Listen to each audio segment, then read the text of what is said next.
প্রেম করলে কি মানুষের চোখের পাওয়ার বেড়ে যায়? কেন? না মানে আমি যে ছেলেটার সাথে প্রেম করি ওই ছেলেটা দেখতে পাই 1 কিলোমিটার দূরের থেকে ওর বাবা আসতেছে, কিন্তু ওর সামনে যে আমি দাঁড়াই থাকি আমার দেখেও দেখে না।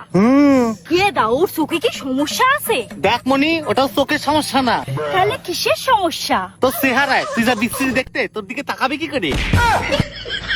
তোর দিকে তাকালে ছেলেদের চোখের পার এমনি কমে যায়।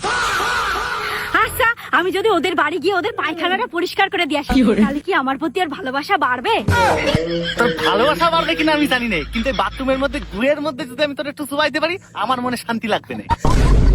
এটা এইটা শেষ প্রশ্ন, এটা খুব ইম্পর্টেন্ট। কর তো শেষ প্রশ্ন। দাদা বিজ্ঞানীরা কয় নাকি ইন্ডিয়ায় অভিকর্ষ বল আছে। শুধু ইন্ডিয়াতে না, পুরো পৃথিবীতেই। ও হ্যাঁ দাদা, দাদা আমি কোনো ছেলের দিকে তাকালে মনে হয় কি পৃথিবী ঘোরা বন্ধ করে দিছে। কেন? কোনো ছেলের দিক তাকালে না আমার মাথা ঘোরে। এটা বিজ্ঞানীর ভুল না, আমার শরীরে ভিটামিনের অভাব। এটা বিজ্ঞানের ভুল না রে মনি, এটা তো পাগল হওয়ার লক্ষণ। হ্যাঁ তুই যে তার কাটা, তোর যে স্ক্রু ঢিলা, তুই আজকে সেটা প্রমাণ করলি। না আমার মনে হচ্ছে কি তুই রেগে যাচ্ছিস। মানুষ প্রেমে পড়লে কি এরকম রেগে যায়? না রে বুনু, আমি ভাবতেছি আমার মা তোর মতো একটা লজিকহীন বুনু কি করে জন্ম দিল। তুই আমার একটা প্রশ্নেরও উত্তর দিতে পারিস না বলে তুই আমার লজিকহীন বানাই দিলি। এখান থেকে যা।